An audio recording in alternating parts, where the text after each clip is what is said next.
I need a corporation to set up a solo 401k plan? Hey everyone, Adam Bergman here, tax attorney and founder of IRA Financial. On today's AdBits, I'm going to be chatting about, do you need an LLC, S-Corp, C-Corp, or any type of entity to set up a solo K? Or can a sole proprietor set up a solo K? Well, here's the answer.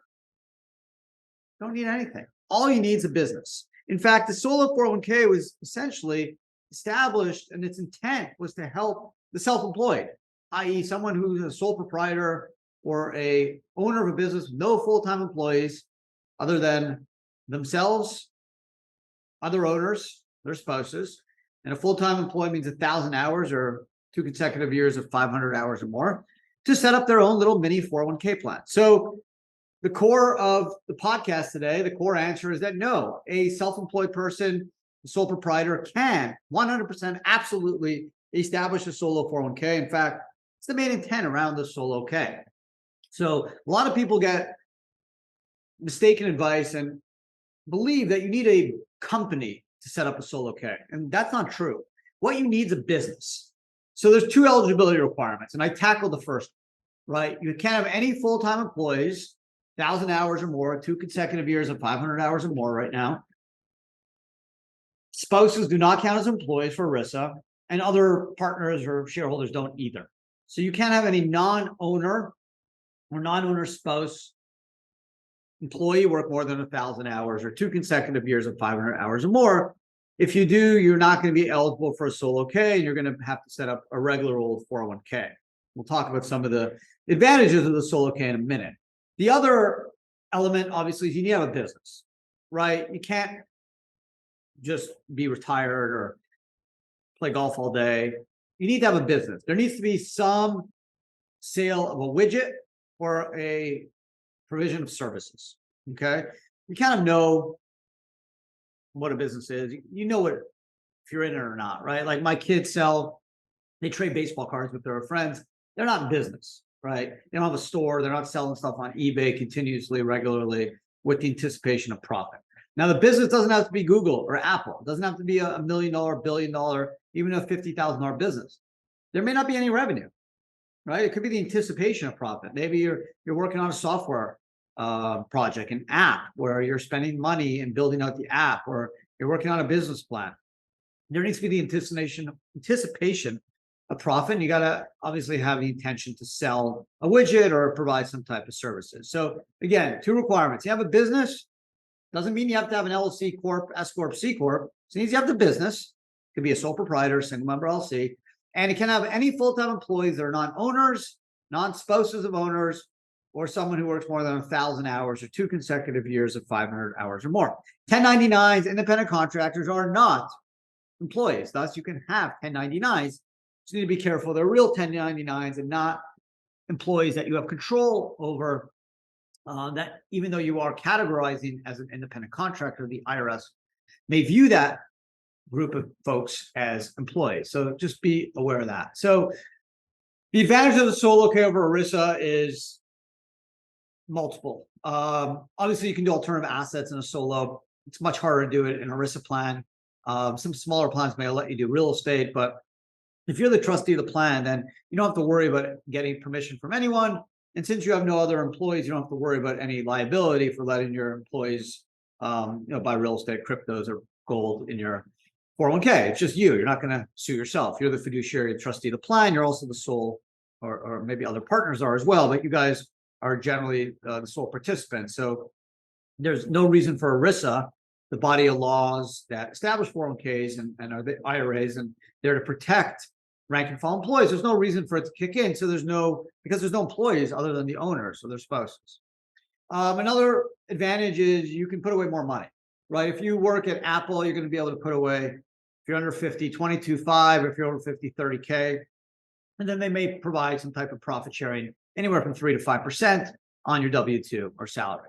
In a solo K, you can do the same 22.5 or 30 if you're over 50 years old. Plus, you can also do 20% your comp if you're a sole proprietor or a single member LLC, or 25% of the W-2 up to an aggregate amount, including employee deferrals and the company match of 66K if you're under 50, 73.5 if you're over 50. So you're probably able to put away a lot more money than if you were at a larger company.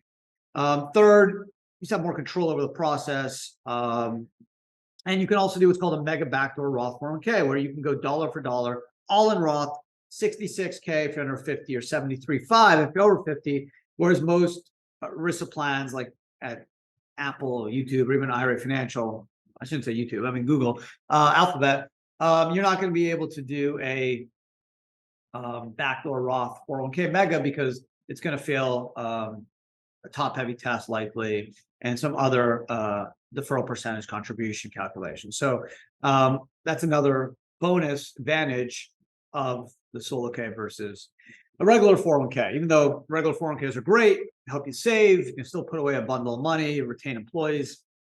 Every business should have one. In fact, the new Secure Act 2.0 will offer credits of up to 5K to even set a plan up, plus additional credits for contributions. So really incentivizing small businesses or businesses under 100 employees to set up plans, and the government's essentially paying you to do it. But all in all, just to answer the question, go back to the heart of today's podcast, the topic at hand. Yes, someone who's self-employed that does not have an entity like an LLC or Corp or S-Corp partnership can set up a solo K.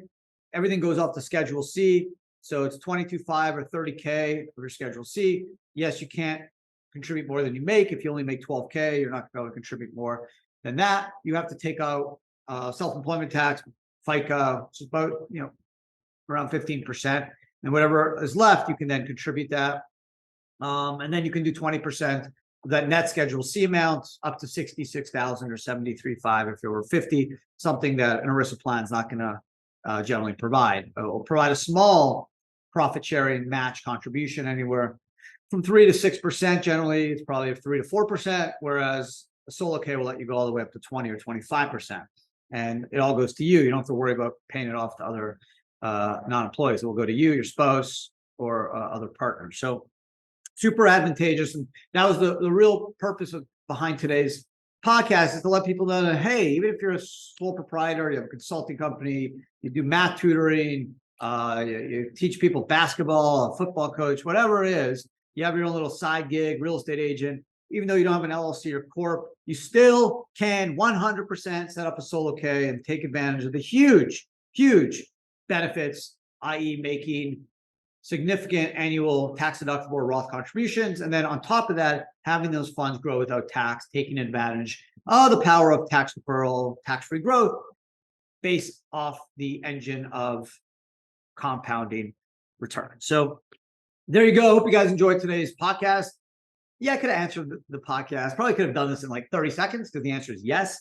But obviously wanted to add some depth to it, give people a full understanding of what a solo K is, how it works, how the contributions work, different eligibility requirements, i.e. a business, and no full-time employees other than the owner, spouses, partners. And full-time employee means 1,000 hours, 2 consecutive years. Well, it's actually 3 consecutive years of 500 hours or more. That's going down to 2 next year, based off Secure Act 2.0. But it's an amazing plan, best plan for the self-employed. And actually, yeah, it was initially designed for the self-employed, the sole proprietors. But obviously, anyone that has an LLC, a C-Corp, S-Corp is eligible as long as they have a business and they have no full-time employees other than shareholders, owners, spouses, and obviously independent contractors don't count as employees. So thanks for hanging out with me today. Really appreciate it. Hope you guys enjoyed the podcast. Take care and come back next week. Be another great topic we'll have some fun with. So take care.